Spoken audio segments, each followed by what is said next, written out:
Hey Perfect. everyone, welcome to another episode of LlamaIndex webinar. I'm Simon, and today we're going to discuss advanced document retrieval with vision language models.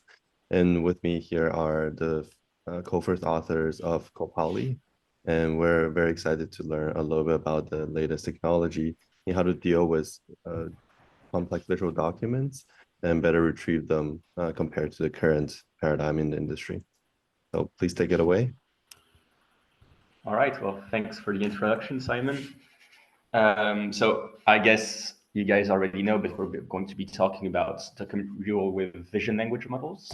Um, just for a quick kind of introduction to the project and the team, I'm Manuel, currently doing a PhD in a university in France, which is also funded through a company, which is the company Tony is working at, and he'll be talking about. Hugues is also working there as a research scientist. And so it's kind of half industrial funded and half kind of more on the academic side, where I also have kind of my PhD supervisor working with me. And we got very lucky to get a nice compute grant from CNES, which is a French organization that helped us with the compute. This is something we're really lucky about as Europeans. It's not that hard to get compute grants for ML projects, so lucky to benefit from this.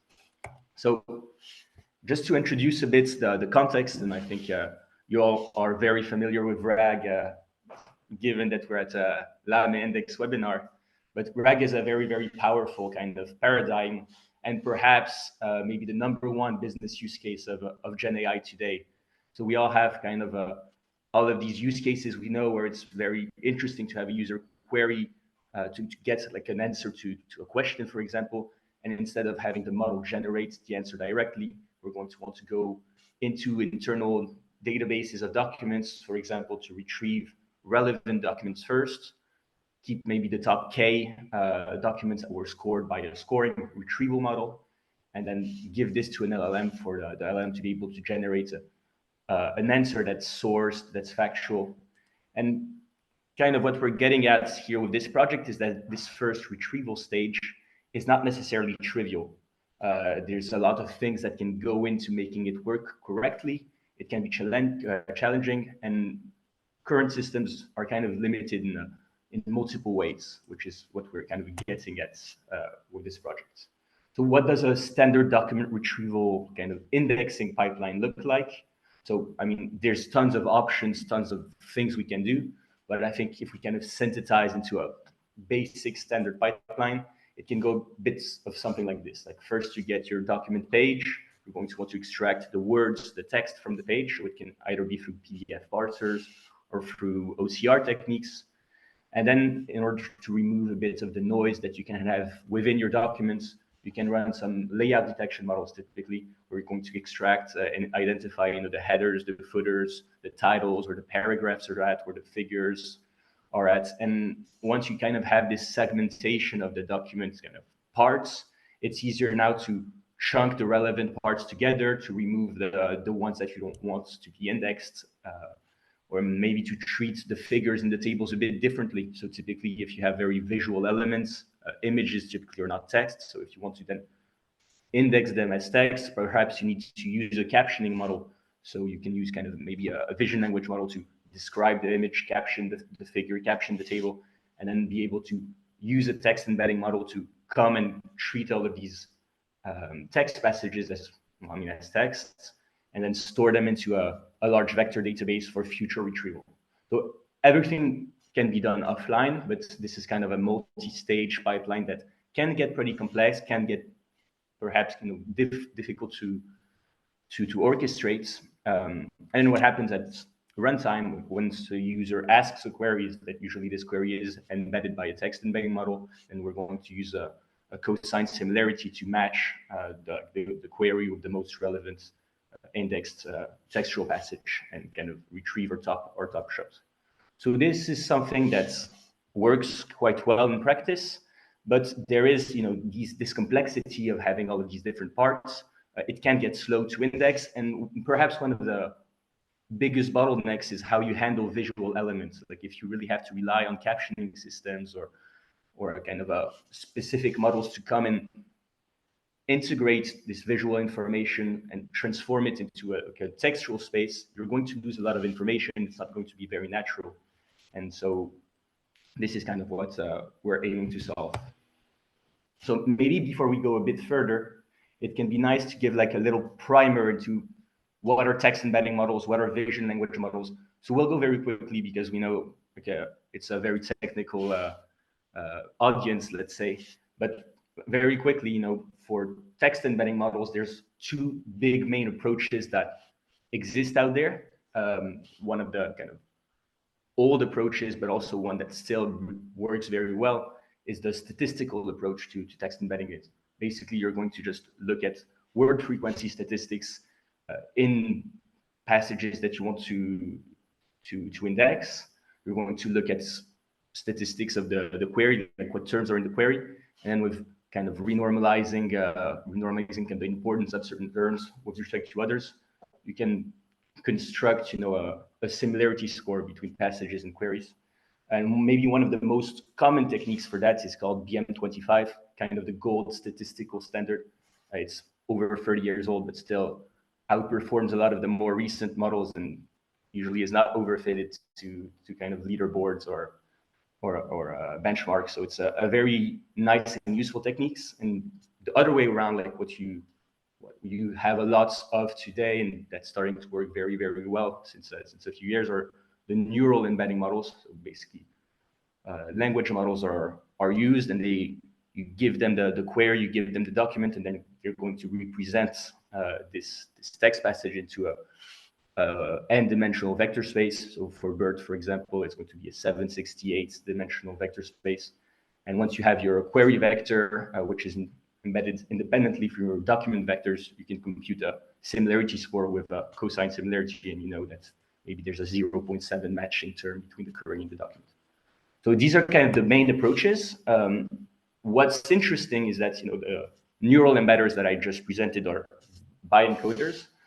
They have a lot of advantages. One of the big advantages is that a lot of the compute can be done offline, so you can pre-compute all the document index because you know the documents beforehand, and the way the query is going to be embedded does not depend on the way the document is going to be embedded.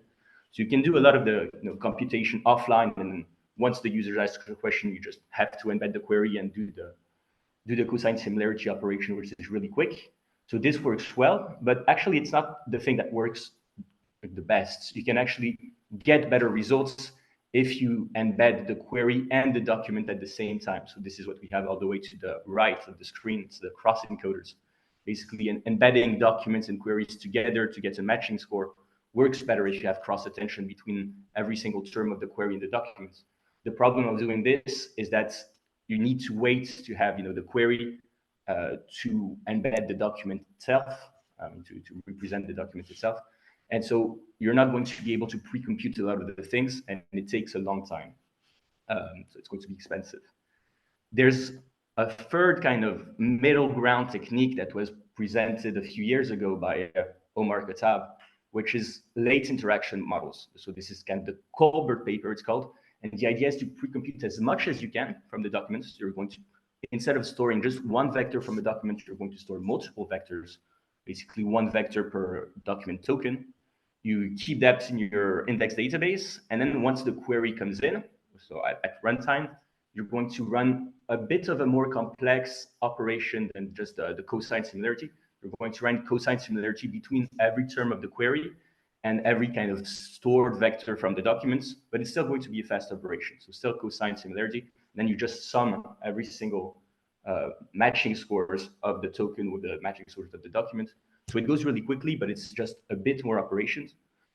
And you basically gained a lot of kind of the rich interaction that you can get with cross encoders, but still kept most of the speeds that you get with the bioencoders. So it's kind of a middle ground technique that's very interesting. And we'll get back to why we explain this a bit later.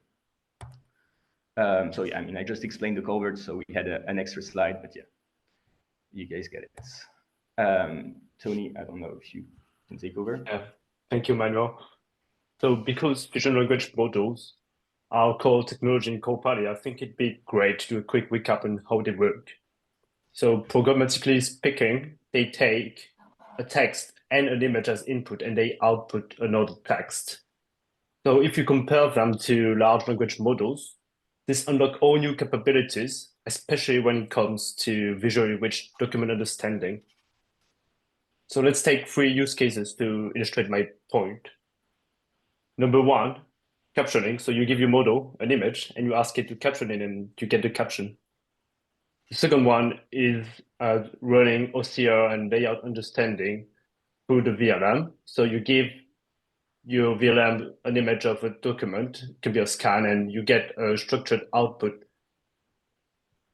And third, you can also run vision question answering and chart understanding, which means your VLM can see and reason on figures to answer the user's question. So now that we've talked about the use cases, I think it's time to dive a bit deeper into the typical VLM architecture. So this figure is taken from the PaliJamma paper, which is also the model we've used for ColPali. So because you're here probably very knowledgeable about LLMs, I think we can start from here. So let's focus on the part in purple in this figure. So you probably recognize the LLM architecture. The input is the prompt, a text, which is then tokenized into a sequence of tokens.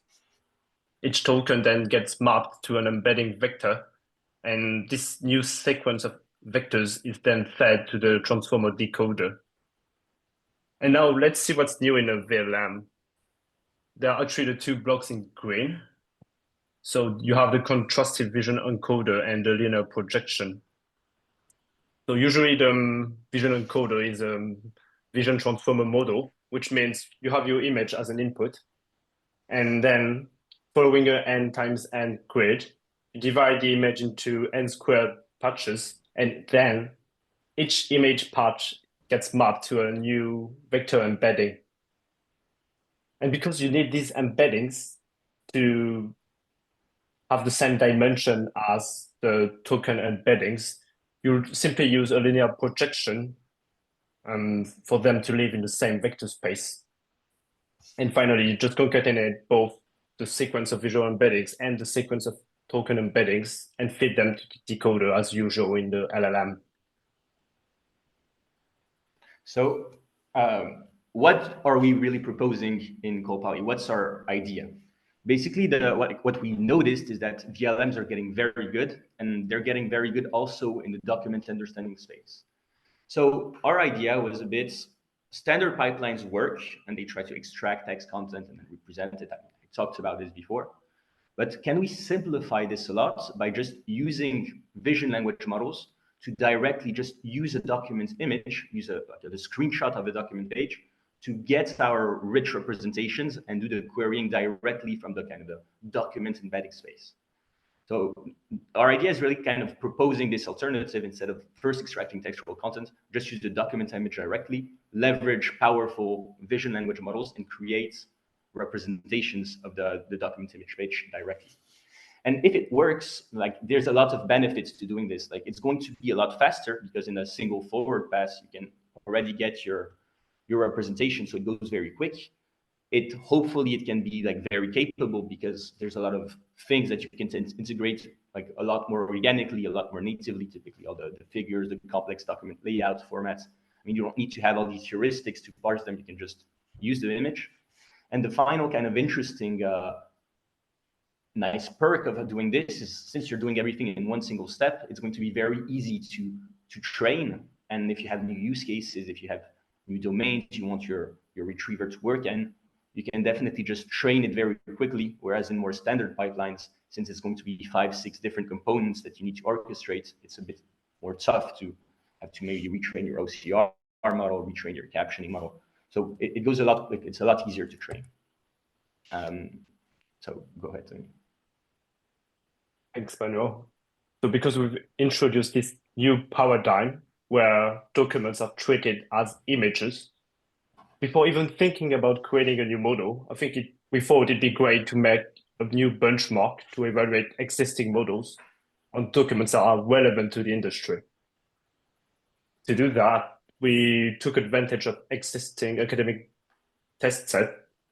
And to push it even further, we took documents we wanted documents that could be found in a realistic industry setting. That's why we scrubbed the internet to get a bunch of PDF files. We converted each PDF into a bunch of images, and we've used Claude-free Sonnet to generate queries on them. Finally, we filtered all the generated query page pairs, and we ended up with a high-quality curated data set that spans several modalities, several languages, and several industrial topics. So to illustrate, if we look at a few examples in the ViDoRe benchmark, what you get is a query and a page that is used to answer the query. So the retriever's goal is, given the query, like the one on the left, it's to retrieve the page that answers it. So that'd be the page on the left as well.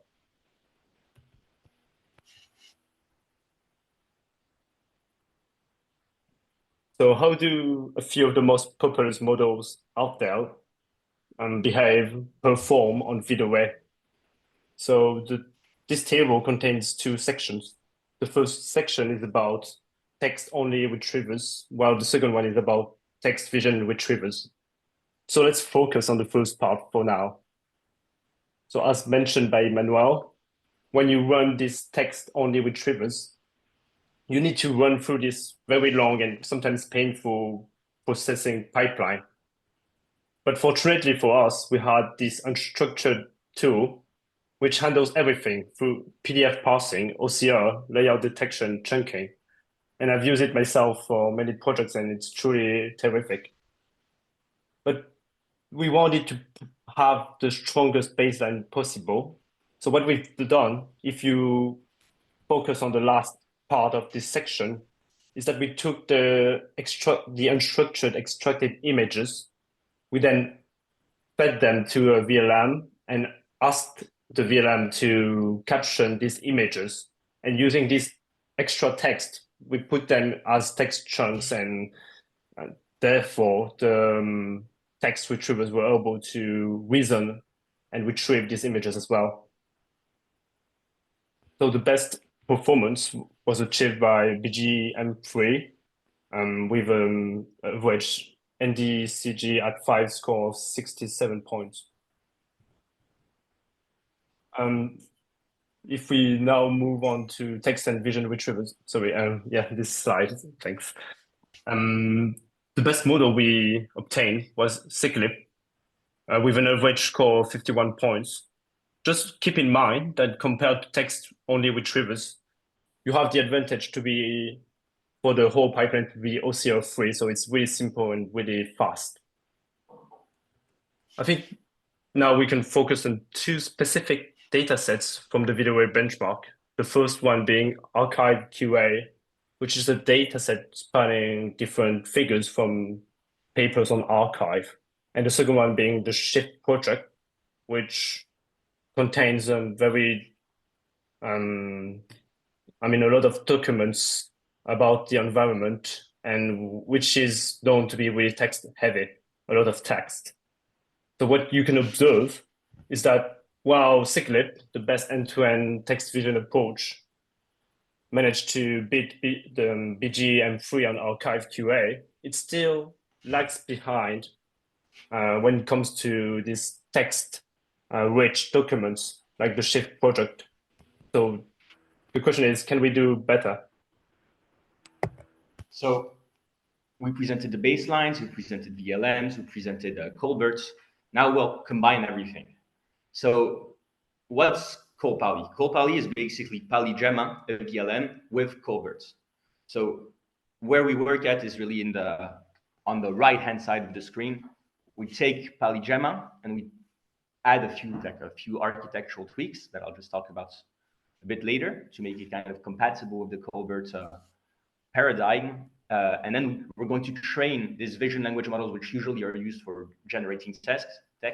We train it to really just create representation. So we're not looking to generate text autoregressively. We're looking to just create representations of the document. So how does this work in practice? So standard retrieval is up there. ColPali is the the thing to focus on, which is below. And the idea is that starting off from a page, so from a single page, we first going to divide it into a grid. So we chunk it into, so separate it into a series of patch, which are fed to the vision LLM. So first the vision encoder, then the projection layer to get every single vision patch embedding into the correct dimension to be fed into the LLM. The LLM then creates kind of these contextualized representations of these patches. Basically, we're leveraging all the prior intelligence of the LLM and reasoning in a multilingual understanding to kind of add information to these vectors, get them to be kind of very relevant. And then once we have these outputs, vectors for each patch from the original image, we project all of these patches into a lower dimensional space. So in our case, it's a space of 128 dimensions. This is essentially to be able to be a bit quicker, be a bit less constrained by space later on. And we're going to store all of these patch embeddings into a vector database. So this all happens offline. So if you have your 100,000 documents that you want to embed, you can do it beforehand. We store everything in our vector database. And what happens online is then once a user asks a question, so here, what are the ITs? We're going to use the same LLM to represent each token into this 128 dimensional space. So the what is going to be associated to 128 dimensional vectors. And we're going to compare this 128 dimensional vector with vectors from the patch, with patch vectors that we originally stored. So basically, if we look at what, maybe the most relevant patch is the third patch in the original documents, we get a score of 0.5. And what we do is sum this over every single term of the document, and we're able to retrieve the scalar score, so a single number that corresponds to the matching score of each query with each document that we had stored in our vector database. So this kind of similarity operation, this late interaction score goes really quickly. And this is kind of the big advantage of this technique. So just kind of speed recap maybe is, since we're doing everything in a single forward pass, everything is computed at once. It really only goes a bit faster than, it goes a lot faster than having to do this entire kind of indexing pipeline where you're doing layout detection, OCR, potentially captioning, etc. And so you can get kind of a very nice throughput and go very quickly. So what are kind of the big advantages? I think I touched on this already, but since we're staying in vision space, we really get the benefit of having very organic integration of all the visual elements. So it works really well on these visually rich documents. It goes very quickly, both at indexing and then at querying as well. And it's trainable, which makes it very easy to adapt to new documents, new modalities. And yeah, so Tony. Thanks, Manuel. So now we have a really nice architecture out there, so let's train it. But first we need data. So to do that, we used a mix of academic and Scrap data sets again. And we gathered more than 100,000 documents, spanning many different topics and modalities again. When it comes to the actual training, we used a contrastive objective with 8 GPUs using data parallelism. The training itself lasted around 5 hours, which is rather quick because we've used the high quality pre-trained PaliGemma checkpoint for that. So now that we have our trained model, we can get back to our table and see how ColPali performs compared to the baselines. So the new results are highlighted in yellow here. There's a lot to take with a lot of figures, so I'll give you guys 3 takeaways. The first one is ColPali beats the best text vision embedder retriever by 30 points.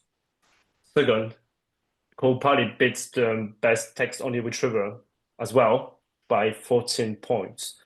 And number 3, we were actually curious about the importance of late interaction when we designed ColPali. That's why we also created a by-encoder version of ColPali, which we named ByPali. And we observed that ByPali's 22 points behind ColPali.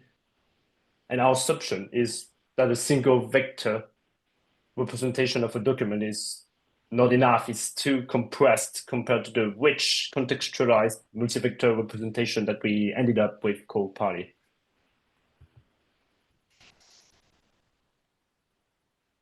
So you're happy now. You have an end-to-end model which seems to perform really well, but can you make it interpretable too?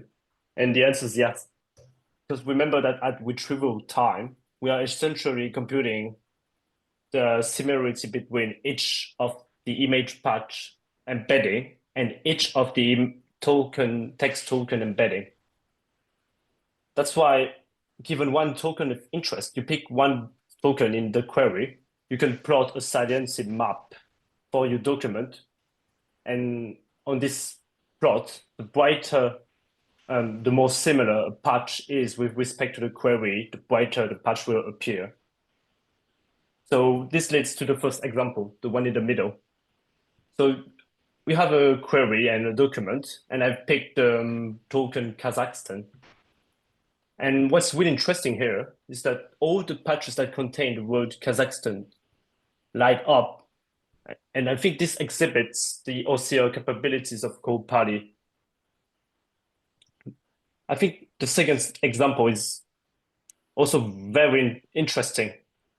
So you have a graph here, which shows the electricity generation per hour. And you have a query which says which hour of the day had the highest overall electricity generation in 2019.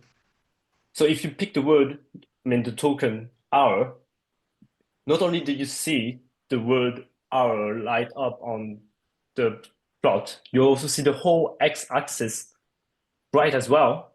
And I think this proves that ColPali have a very deep understanding of how of charts in very visually rich document.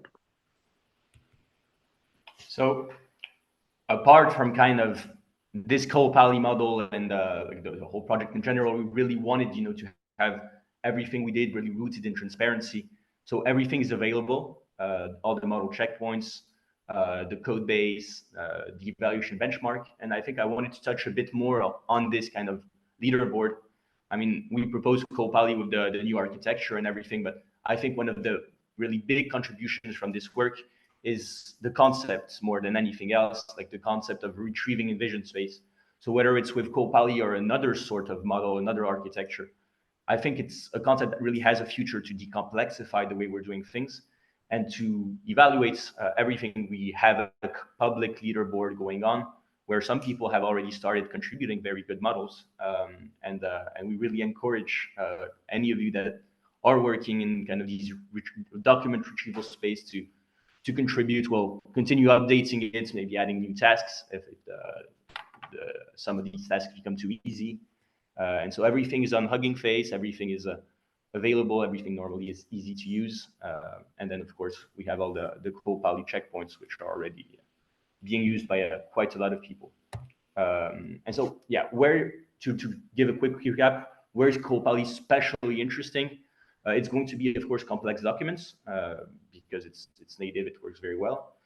One of the things that are also super interesting with this model is really all the use cases where you're going to have documents that have not been OCRized, that are not kind of native PDFs, because essentially with ColPali, you don't need to run this OCR. So even if the document is old, is a bit damaged, instead of having to run this OCR task, which usually adds a lot of noise and is often not perfect, if you can just really use the document agent from the get-go, you alleviate a lot of that kind of heaviness and a lot of these errors that are going to be propagated. And so kind of scan document retrieval is a very, very good use case that a lot of people are already using. Then one thing that's interesting is this kind of online retrieval paradigm. If you have to wait, I don't know, 10 seconds for each of your documents to be indexed, parsed, embedded with layout detection going on, it can take a lot of time. So there's a lot of kind of use cases that you can't really do. If every single document that you upload is going to be indexed 0.1 second later, a lot of maybe new use cases emerge where you're going to be able to do online retrieval, where a user maybe uploads a corpus of 1,000 documents and then directly is able to chat with the documents, and it goes very quickly. So this online retrieval can be enabled. And then, yeah, new settings. So since it's highly trainable, we really encourage anyone to kind of adapt it to new languages, to new settings. And what we actually did in the paper, if you are interested, is that we really trained ColPali only on English, only on certain tasks. And then in ViDoRe, in our leaderboard, in our benchmark, we also evaluated the performance in French and on other modalities that we did not experiment with before. Since PaliGemma and the Gemma model is multilingual, you already have some amount of kind of transfer of capacity, and it also kind of works well from the get-go in languages it has never seen during the ColPali training. But trying to kind of boost this performance by training ColPali also with a bit of French, so which is what we did. We kind of added 1,000 French documents to the 100,000 training set, seeing if it was going to help, and it really did. We were gaining like about 5-6% of performance. So this is very interesting. It shows that training can be done without too much documents, and we can get a lot of performance from it. Where are we going with ColPali? What's the vision? Well, we did all of this retrieving in vision space. Now, if we go back to kind of RAG use cases, if we now want to kind of feed the relevant documents to a language model, we still need to extract the text for the moment. But our vision, and not only our vision, since a team recently has done it, is let's stay in vision space. And so if you have your most relevant documents, just feed the image of these documents directly to a GPT-4o vision, for example, and then let the model synthesize its kind of answers with knowledge of the document layout, knowledge of the document image. And this team doing MMM long bench doc show that using the vision also in this generative paradigm, once you really want this synthetic answers, these synthesized answers, really helps performance with respect to first extracting the text and then feeding it to GPT-4o. And what are we working on at the moment? So we presented ColPali, and kind of in the same vibe as what we're seeing with Colbert models, there's a lot of ways to optimize these models for production settings. So for the moment, it's going to kind of, you need to store multiple vectors per passage, so it's going to be a bit more heavy, but some techniques exist. So typically, if you add some token pooling techniques, you can only try to keep the most relevant vectors from each of the passage, and you can try to reduce the number of vectors you need to keep stored, so it goes a bit quicker. It alleviates the memory requirements, so this is one thing we're working on. There's also kind of other paradigms to using these type of models. Typically, if you have document sets which are 1 million documents, even the late interaction strategies of calculating every single interaction between the query tokens and the document batches is going to get a bit out of hand. So typically, it goes very quickly until 1,000, 5,000 documents. If you're in the 100,000 million stage, it's going to take a time that you're maybe not going to be willing to spend. So what you can do is pre-rank all of these documents using a more by-encoder version, so typically by Pali, to get a first list of the 1,000 best documents, and then use ColPali as a re-ranker. So this is something that in practice really helps with speed without hurting performance. So these are interesting paradigms that we're exploring. And yeah, so this is a mini community response slide, but this is just to show that this is not only an academic work. Since the release, we've had a lot of people very interested, a lot of people that have started using the model. And maybe the most kind of interesting, the most maybe interested person was someone at Vespa named Joe Burgum, who started really kind of becoming very interested in this paradigm and started integrating it into Vespa. So Vespa is a vector database system, and so we're already starting to get some amount of production support. A lot of people using it, so we're very happy about this. If you want to learn more, a ton of resources exist. So there's the paper, of course. There's a blog post. You have all the models on Hugging Face. You have the data sets. You have the GitHub. So please feel free to explore all of this. And we're happy to take any questions that any of you may have now. And yeah. thanks very much for listening. Well, thanks for the fantastic presentation. I think I came with a ton of questions and you actually answered a lot of them. So big props to the presenters. We have a list of questions that the audience have posed in the chat. So I'm going to go through some of them and just try to moderate here. I think the highest upvoted question is actually about fine-tuning, right? There's a lot of interest in figuring out how you can adapt these to work on a user or customer's specific corpus. Can you guys share a little bit more about sort of what is necessary to fine-tune this model? What are the things to watch out for? And maybe like any guidance for how someone might get started on fine-tuning this? Yeah, so for fine-tuning, basically what you need are query document pairs. So either you already have, a set of queries that you already know are going to be relevant to your use cases, and you already know, the passages that are associated. In a lot of, current reg systems, we already have this kind of ground truth because we already have, text passages that we know which page they're on, and we know the query. So if you already have that, great. Otherwise, you can also, of course, just take your document set. So say you want to adapt it to, a medical use case, and you have thousands of pages of medical use cases. We find that synthetic annotation also works well. So you can use either a proprietary vision model or maybe a local vision models to synthesize questions from the document. And then once you kind of construct your set of maybe about 1,000, 10,000 documents using this query document pairs, it's going to be very easy to fine tune. The code is available on GitHub with everything you need normally. And I saw that there was a question about a Colab notebook, and I think this is something Tony is actively working on. So we're going to be releasing maybe a few kind of snippets to help people get going. And then, yeah, if you have the compute, it doesn't take a lot of time. It doesn't take a lot of compute, and you can get quick fine tunes. Yeah, what are some hardware requirements, minimal, that's required for this fine tuning? So it's going to depend a bit on like what batch size you want to run it in.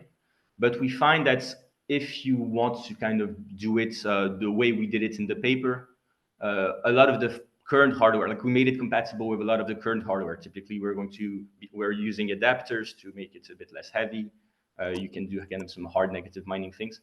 So it doesn't take a lot. I personally fine-tuned them on the AMD 250s. So this is more or less the equivalent of, I mean, it's a stretch, but not more or less equivalent of something between a V100 and a 100 if you were talking about NVIDIA. There's a bit less than 40 gigs of VRAM that are necessary. And then, I mean, if you want to parallelize it to make it faster, then you can definitely go for it. Our code supports this, but otherwise it's going to, otherwise you just make it run a bit longer, accumulate the gradient, and you should be good. So yeah, in total, we were training it on 120,000 documents. It was taking about 40 hours of GPU time, but you can start off from our checkpoints and fine tune it a bit for your use case, so it takes a lot less time. Or you can also like train it for less time. We saw that training curves tend to saturate at some point, so we probably can get away with a lot less. So yeah, it's going to look at a bit. It's going to look like this basically. Awesome. I think a couple of questions here are also about the end-to-end pipeline of retrieval augmented generation beyond just the retrieval part. I think this particular presentation shares a lot of great ideas about retrieving that page, which might be visual in nature. And I think you touched on a little bit about the next step of using these multimodal LLMs to do the generation on top of these visual images. I think that's slightly different from the current paradigm of using a pure textual input. Can you maybe share a little bit about what do you think are the trade-offs with these different approaches, and where do you see kind of the future going towards? Yeah. So for me, the trade-offs are probably for the moment that we did scale these kind of text models a lot more than the vision models that we train for the moment. So I'm sure that if you're going to try to have models that really reason from visual documents, you're not at the same level of math reasoning than what you would have in pure text space. But at the same time, you're starting off from a pre-trained text model that already has a lot of these capacities. So essentially, you know, when you're like, I mean, in a few weeks, months times, essentially maybe the kind of vision modality is just an extra pre-processing step to these kind of very high quality models. And then it's like whether you feed it as vision or feed it as text shouldn't change much.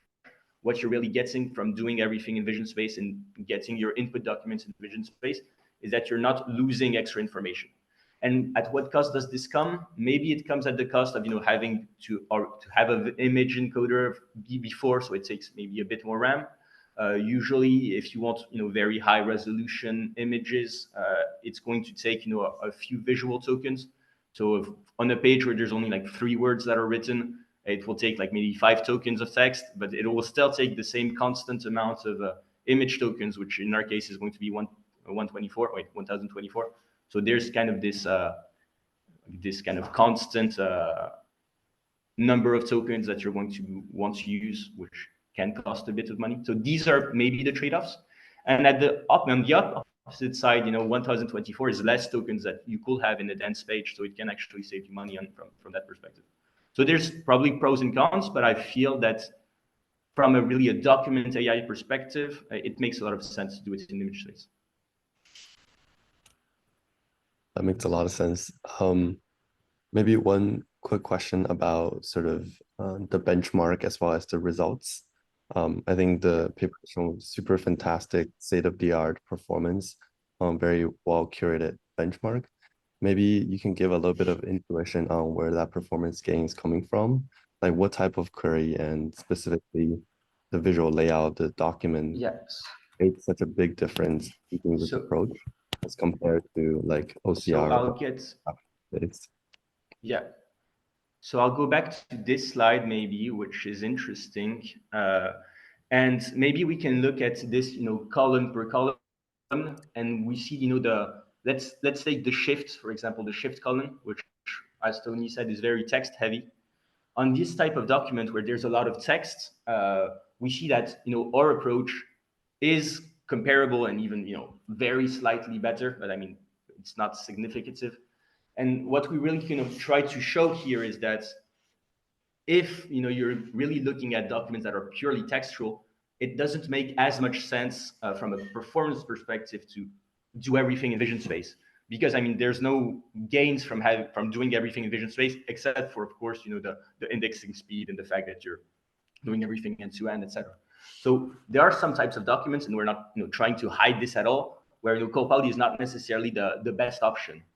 On the other hand, as soon as you go into documents that are a lot more, you know, visually complex heavy, so Archive QA has a lot of charts, Tab Squad has a lot of tables, you know, TAD Day QA is very text centric, but also has a lot of visual elements. There you see that the gap is very largely increased. So where the model is particularly interesting is when these documents are visually complex, and you lose a bit of, you know, that edge when documents are very text heavy. And we were actually very surprised and very happy to see that even though, you know, we didn't have that much edge, we still had a system that almost performed at the same level. I know a guy on LinkedIn, he was telling me in the comments, like, is it possible that if you tuned your BGM3 a bit better and you did this, like, you could outperform ColPali? He was trying to get me to say, like, no, it's impossible. ColPali is the best. Definitely not. Like, you can definitely beat, you know, ColPali and have, you know, certain documents, shapes and, you know, ways where ColPali is not going to be the best for your system. But we really try to have, you know, something holistic that works for a lot of different document types, that were comparable, and even, you know, the most kind of versatile text-centric documents. And yeah, this is what we went for. Yeah, that's awesome. I think there's a bunch more questions in the chat. Maybe I just saw one maybe that I want to is there a specific super quickly address? It's someone asked, like, you did someone asked, like, you did it 2 by 2 for a ColPali. No, for ColPali we're doing 1024 patches. So it may be, you know, the figure was simplified, but there's a lot more chunking to 2 by 2. Awesome. Yeah, sorry. Out of my selfishness, I wanted to ask a specific question about, you know, the late interaction versus the by encoder type of approaches. There's pretty strong performance implications in terms of memory and compute to consider these late interaction versus like bi-encoder approaches. And you show that there's pretty big difference in performance.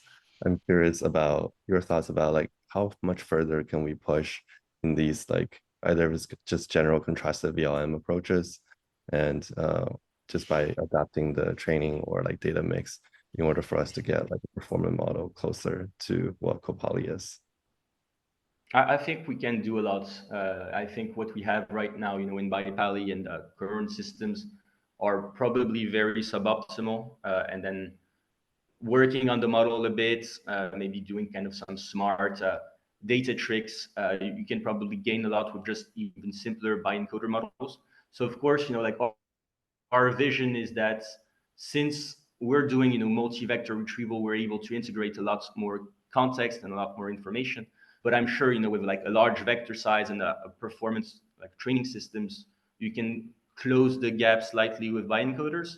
And this is actually very cool, because we have the ViDoRe leaderboard, and one of the, the first contributions is a team at Waterloo, I think, which have contributed, big, 5-3 vision models trained for dense retriever, like trained as dense retrievers, and they closed the gap a lot. So they beat our BiPali model, and they're a bit, they're about 10% less performant than ColPali, but still, 10% more performant than SIGLIP systems.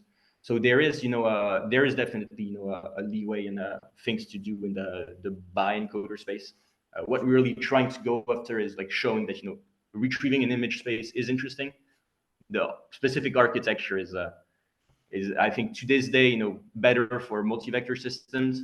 In a year's time, who knows, That's sweet. I saw this fun question about like going beyond document retrieval and doing semantic search on Figma Canvas. I'm sure you have some thoughts about the generality of these things going beyond document. Maybe you can share your thoughts. Yeah. So yeah, that's also something that we have in mind, is that, we have a very, very adaptable way of doing retrieval. And essentially, it's not because of us, it's because, NLP and vision and sound is all converging. And now we're all using transformers, like sequence transformers, to treat a lot of these modalities. So, we could adapt our system almost immediately to work with sound, for example, where you could have, retrieval in the, to music or sound systems. You could do it, with any type of modality where you have, maybe vector representations that go in and that are fed out. So yeah, we're definitely thinking of doing it, with sound for Figma, or I don't know what exactly was the question, but for Figma charts, if you have a way of representing it through a general transformer architecture, even if it's, maybe through a a byte, like a byte transformer or something, you could probably make it work with ColPali. So there's definitely a lot of things to explore here. And then yeah, so maybe the question is actually more about like if it's complex flowcharts, but an image representation of them, then it's even more directly transferable, because you will just take a screenshot. And so yeah, we talked a lot about PDF documents, but definitely it also works with HTML websites that have been rendered. It also works with slides. So slides currently, we saw that the format is a bit different, so we probably have to add them a bit into our training set to have a V2 that works very well on slides. But yeah, it's just a matter of adding a bit to the training set, and it will work quite well, hopefully. Cool. Now maybe a fun question from my side, like, did you guys find any unexpected results or any dirty laundry of things that didn't make it into the paper that would be interesting to share? So I'm thinking a bit. I mean, dirty laundry, I don't know, but I think we were quite surprised at the memory requirements, like how much these memory requirements scaled with respect to the image resolution. So we had, big plans of doing a very scaling laws with respect to the resolution, and looking at if VLMs with, only, 200 tokens for the image patches, 500, 1,000, 2,000, does it make a huge impact? And actually, we just saw that it was just crashing our systems. It was very, very hard to run. And so, yeah, I mean, of course, we could have gone into a lot of engineering efforts to do correctly and to make sure everything scaled. I think, we just thought it was a better use of our time to focus a bit elsewhere. So maybe that's one of the dirty laundry thing where we just kind of interrupted our huge scaling plans to focus on different things. Is there other things that I'm thinking of right off the bat? Tony, please feel free to step in if you have anything that you're thinking of. I think we mentioned it quickly in the paper, but if you go back to the interpretability slide, if you guys were really sharp, if you had a sharp eye, you could see for the middle image, the one with that displayed the OCR capabilities of ColPali, there were a few white patches, and we were quite surprised about this. And fortunately enough, there was this super nice paper from Timothée Darcet at Meta that explained that vision transformers sometimes they use the white patches, so there's really no signal from it. They use it to store information for further reasoning, and we believe this is why you have both the image patches that encompass the Kazakhstan word that light up, but also a few surprising white patches as well. Yeah. A super interesting finding. Cool. Maybe a couple of last questions and one more from me. It's interesting that you guys picked the page level as the unit of retrieval. I think it's great for simplifying the pipeline. Maybe my question is that in very textual heavy cases, I imagine BM25 or sort of dense embedding still work a little bit better in terms of the retrieval, recall, and precision. What are some trade-offs here in your mind, and can you see a world where some of these gets combined, right? Like using a more image-based or late interaction-based approach for some of the components versus like using it for the whole page? What do you think? So this is a question we often get, actually. And I think our concept was not to simplify as much as it was to keep everything in vision space. And if you want to our technique will definitely work with crops of the pages where you're just giving it figure by figure for figure retrieval or table by table, and it will work. But it implies that you already have run prior models to do this cropping and to do this extraction. So there's probably use cases where it makes a lot of sense, but in a very kind of vision space only approach that we're trying to go for, we wanted to reduce as much as possible the dependencies to other things. And so this is why we went for the like page level granularity. One thing that we don't explain is also for our baselines, we didn't compute the baselines at a page level. We did it traditionally at a chunk level, and then we took the best chunk from the page and like kept the score like this to make it very fair and not have this bias in a sense like this. But yeah, like if you want a system that's very good only at chart retrieval or table retrieval, you will definitely can just be able to get like this specific crop and make it work correctly. This is definitely something that's doable. There's a follow-up question on chat about how do you define a page when you have documents that don't look like a PDF or naturally is kind of segmented by page, like a website or other type of like contiguous document? Yeah, that's a very good question as well.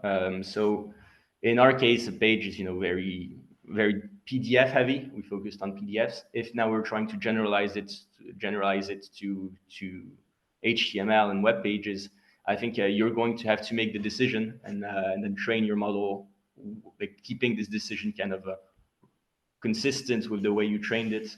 So a lot of things could work.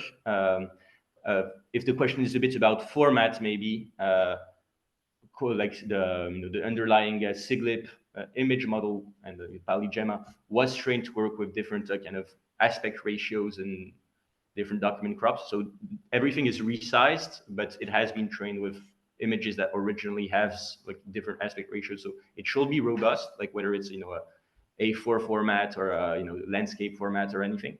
But you probably want to have some training data that resembles the way you're going to use it at inference time. Cool. Yeah. We have 3 minutes left. Is there maybe a question for the audience? If you have any specific burning questions, maybe the free for all for now. Just jump in and unmute yourself and ask.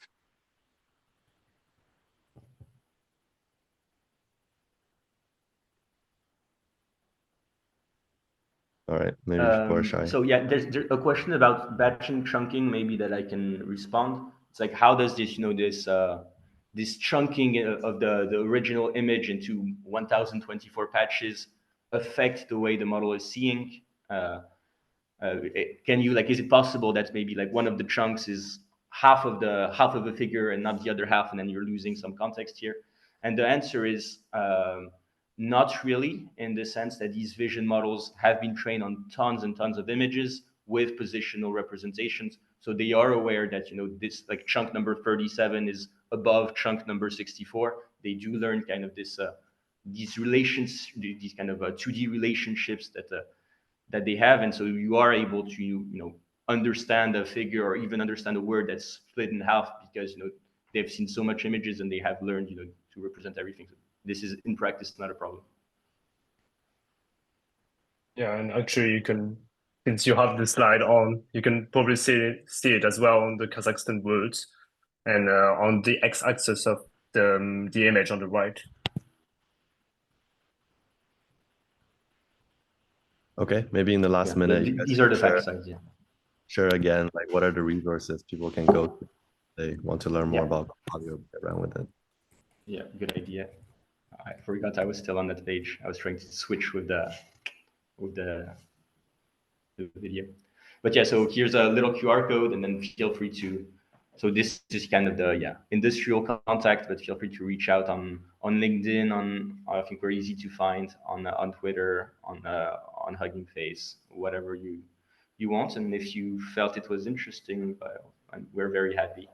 If not, happy to have any kind of feedback on the presentations as well, either in the comments now or later on. So very happy that you all attended, and yeah, cheers. Awesome. Yeah. Thanks for the great work and the fantastic presentation. Cool. Awesome. Thank you very much for the invitation, Simon and Jerry. Yeah, thank you. Everyone. Thank you, guys. Wonderful presentation. Cool work.